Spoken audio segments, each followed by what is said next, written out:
Okay, so let's go quickly, and we cannot exhaustively handle everything, but we will make sure that you find the help that you actually need. Someone has a question. Please go ahead.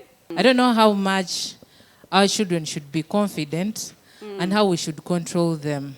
Okay. If a child can approach an adult, a child of like 8, 7, and then be like, oh, I like you, you're beautiful.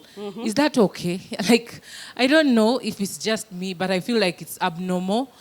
And, okay, I grew up like I'm a quiet person, silent and all that, but my girl is totally different from me. Totally. If she likes something, she will tell you, I like it. If you do something like she doesn't like, she will tell you openly. Like, she will not keep things to herself. And I don't know, like, it's easy for her to make friends among the children her age and those who are older, and among adults. She'll make friends easily, just like that. And then I'm like, is it more? Am I not raising her right? Because she's my firstborn. Am I not doing enough? Should I cane? I don't know. But I need help on that. I don't know if I'm nurturing her the right way or not. Okay. Yes. Okay, so guys, we must realize that we live in a different generation, or some of us lived in a different generation from this generation. Some of us are from long time ago. And some of these things, by the way, you're not alone. Some of these things baffle us. Like, you look at a child, and because remember, by the time we grew up in my generation, like, I didn't even watch cartoon. I didn't even have TV. I didn't even learn English as my first language. I learned my local language as my first language. So clearly, and whatever we used to talk about maybe in the community or at home, that is all that we knew. And the mature people were so wise to limit certain conversations in our hearing. Now, these days, we have a different generation. Number one, a generation of parents is different from the ones that parented us. And the children that we are giving birth are also different from us, the children back then. Because right now, you have cartoon. You're like, the whole day. Sometimes I wonder how my mother managed the 6 of us without a TV, without anything in the house, and we were entertained. we were entertained, we were kept busy, a day goes by, another week goes by. These days, it's so hard to entertain a child. As in, 1 minute when they're talking to you, they will speak more than a chatterbox, and then you'll be like, maybe I should just put on cartoon so that they keep quiet and concentrate. But meanwhile, they're watching cartoon, they're even gaining more confidence, and their vocabulary is expanding. And so what do you expect when they see Tom and Jerry, or when they see these cartoons and they're like, you're beautiful, you're like a princess? Let me tell you, they will even twist voices. I remember when Ariella was around 2 years, 3 years, you know, those first years of speaking, she even had an American accent. Like, seriously. And so I was like, okay, so how do I tame this girl to go back into her age? So now I decided to have particular times for TV and to make sure that they play outside. Do you know that you can admit most of the parents here, your children play within the house? Because we are in a spoiled generation, you don't know what the neighbor can do to your child. But back those days, our parents would not even know where we are. We have gone to play tepo somewhere. Hide and seek, we are hiding in people's houses, just imagine. And the whole village will be like your parents, because if you behaved badly at the neighborhood, they would even beat you. But these days, who touches your child? Even when a teacher touches your child, that is, hey, we are paying that money for our children to be beaten. So do you see that strangeness of this generation has really gone way ahead? Now, for them to speak such words, it's not a bad thing.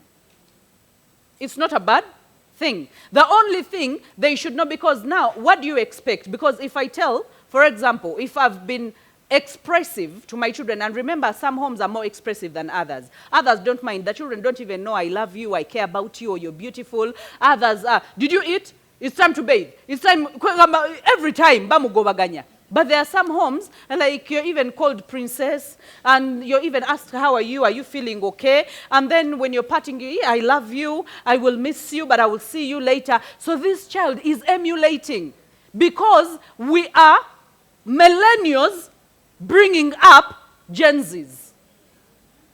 Did you get that?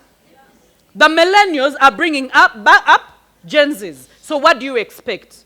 Just imagine that Gen Zs bringing back, I don't know what, I think they're going to speak like robots. Like seriously, I think they're going to speak like robots. So we are still in a good generation. Don't give up on your child. Just show them when to express themselves and when to not express themselves. Because some people take offense at that, because they're like, hey, akana, ke yogeza. Yesterday, we were driving by somewhere. We usually buy bananas. My kids love bananas. So when we parked somewhere and bought, the mother, the kid, she was like 2.5 or 3, because she was really tiny. She was like, we asked for jackfruit, and then the mother, the kid was like, "Ne mama oli mugayavu, wandi wade wa musaze chiro." I swear. I wish Dana was here and Tim, they would have burst and laughed, because because Tim was driving, I was on the passenger seat, I literally had to do this to see. Now that means that someone has told that to her mother in her hearing. So she's reproducing what she had. So how do you expect? Because they are blank screens, they are new chapters. They register everything that you tell them. So they are going to reproduce it at some point. And thank God that they even reproduce it to you. Like your child these days can literally tell you, "Mommy, you're not listening." And I don't like people who don't listen. Why? Because you've told it to them. You were telling them something and you're like, "Ariella, you don't listen." And I don't like people who don't listen. So the next time she's also saying something, and maybe you're on phone or you're talking to another person, she will say, "But mommy, you like talking to Stella all the time. You're not paying attention. Please listen to me." And you know why? Because they're like parrots. They repeat these things. And these days we are more expressive, and then most of them learn the English language before even the local language. You know, the local language has heaviness and it has heavy meanings. That's why sometimes my mother was like, "Banabana baino kuigo Luganda kubanga oluzungu telugunjula." And I was like, "What do you mean? Oluzungu telugunjula?" Because she's like, when you speak in English, she's going to respond to you. But when I tell her Sirika, she's going to look at me with one eye, and then she's going to... And let me tell you, it worked out magic.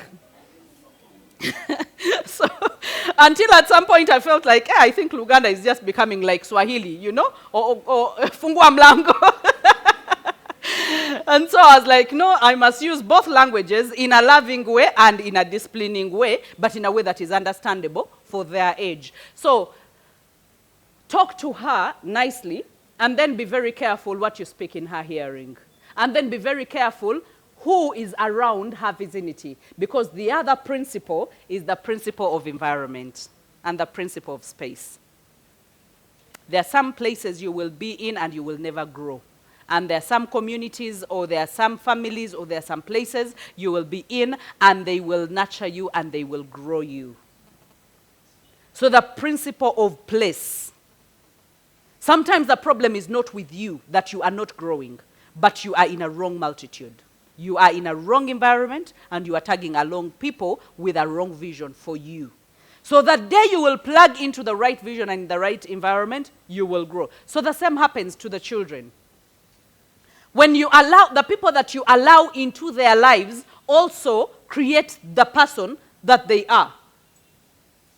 So if the person is a gossiper, just imagine, I'm just giving an example, and then you're gossiping, someone is gossiping about her uncle. When she sees that uncle, she's going to say, choka uncle, why? Because that's what she has had. And children are truthful. For them, they don't think that this is supposed to be covered up. But for you, you were speaking, you're like, so they're like, Auntie Mary Diagambi Olinempi. Oh, she will also start gossiping with other people. So be very careful who surrounds your children, and then talk to your children in a way that is age appropriate, okay? Age appropriate. And then show them the right way. The moment you repetitively do it, and then let's create routines for our children. routines.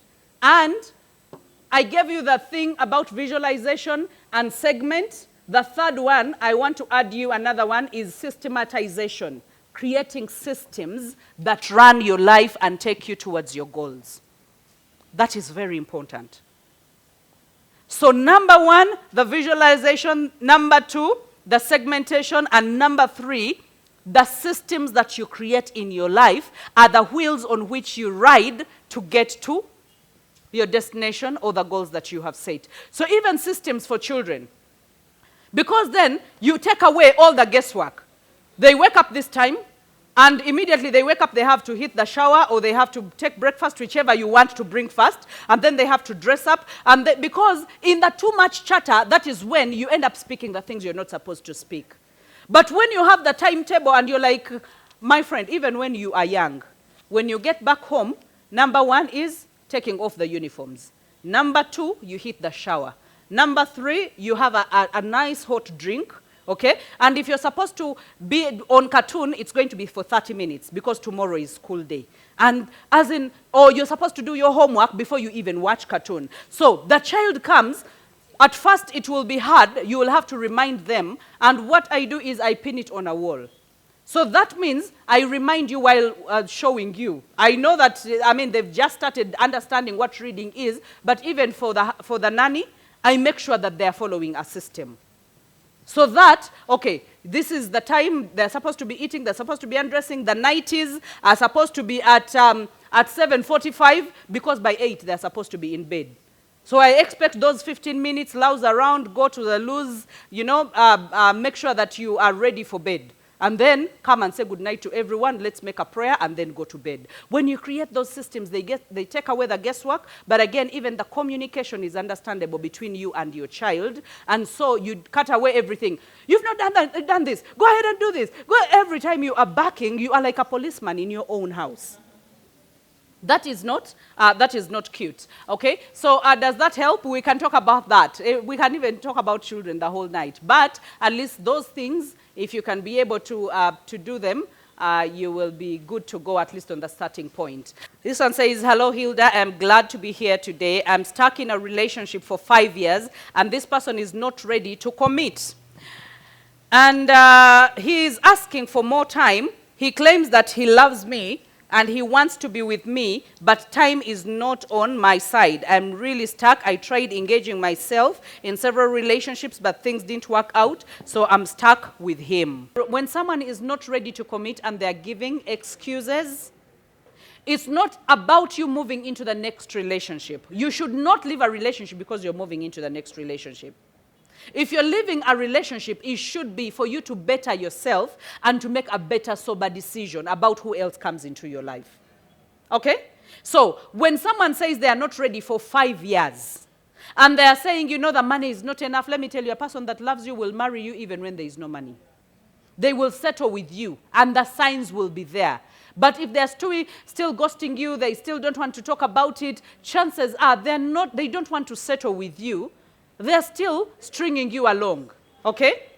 And you are there, you're counting on them, but for them, they're like, you know what, if I find anyone that is better, then I will go and hook up with them. And the chances are you are seeing the red flags. So if you're the one that wrote this question, I want to ask yourself, is everything okay in that relationship?